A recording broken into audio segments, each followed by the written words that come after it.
Մեզ համար կանխատեսել էր այս դատավճիռը եւ այս պատժաչափն ու պատժատեսակ։ Եթե հիշեք, նախորդ մեր հանդիպման ժամանակ մոտավոր նույն բանը ասվեց, որ 2 տարի 6 ամիս է առաջարկել մեղադրողը, դատավորն էլ մի 2 տարի ազատազրկում կկարդա իբրև հումանիստական իր դրսևորում։ Մի կարևոր բան էլ տեղի ունեցավ, որ կոնկրետ մենք արձանագրեցինք եւ դրա տեսախցիկների կողմից նույնպես Միքայել Սրբազանը մեղադրվում էր քրեական օրենսգրքի 422 հոդվածի 2-րդ մասով նախատեսված արարք կատարելու համար։ Այսօր դատանը կարդալուց նրան մեղադրեց 442 հոդվածի 2-րդ մասով։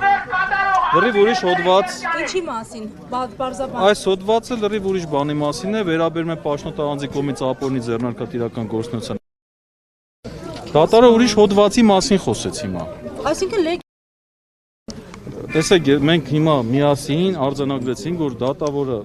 վերդիկտով մեղավոր էր ճանաչել 422 հոդվածի համար, հիմա դատավճիռ կարդաց 442 հոդված կարդաց։ Ձեր տեսաձայնագրությունները որ դիտեք, կտեսնեք, ուրիշ հոդվածի մասին խոսեց։ Սա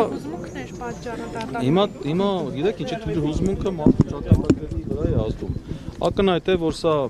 պատվիրված ակտ էր եւ Միքայել Սրբազանը չի կատարել ոչ 442 հոդվածը, ոչ 422 հոդվածով կատարված նախատեսված արարք։ Միքայել Սրբազանը իշխանություն զավթելու կոչ չի կատարել։ Միքայել Սրբազանը սահմանադրական կարգը տապալելու կոչ չի կատարել։ Այնինչ վերագրում են Միքայել Սրբազանին, դա իր կարծիքն է եղել նախկին իրադարձության վերաբերյալ, որը պատմել է։ Դա չի կարող կոչ համարվել։ Դա ներկա կամ ապագա ձևով չի կատարվել։ Ինչպես բացատրենք, որ չկա այստեղ իրավախախտում։ Վերաքնի չեք դիմելու։ Հոդվածը ձեր ասելով կարդացել, սա իրավական ուժ ունենում է նման դատավճիռ։ Տեսեք, հիմա չեմ ուզում առաջընկնել որոշ հուշումներ տալ դատավորին, հիմա տեսնենք։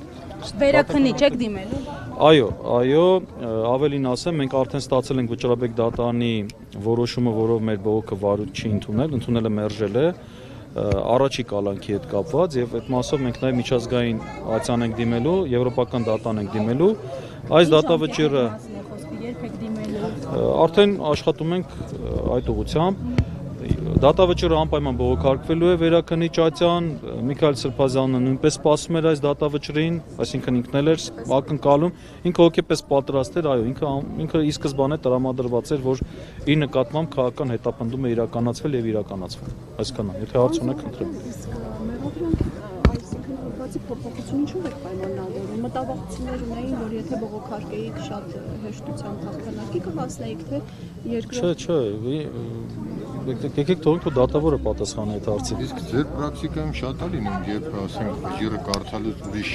հոդված են ասում, բայց թղթի վրա պատում։ Իմ պրակտիկայում առաջի դեպքն է, որ arczepiskopos-ի նման անհիմն մեղադրանքով դատապարտում է։ Առաջի դեպքն է պրակտիկայում։ Պարոն Ահարոնյան, ձեր դիտարկումները լսենք, ձեզ համար էլ էր սպասելի, որովհետև հանրային շրջանակները մինչև վերջ հույս ունեին, որ այս քայլին չի գնա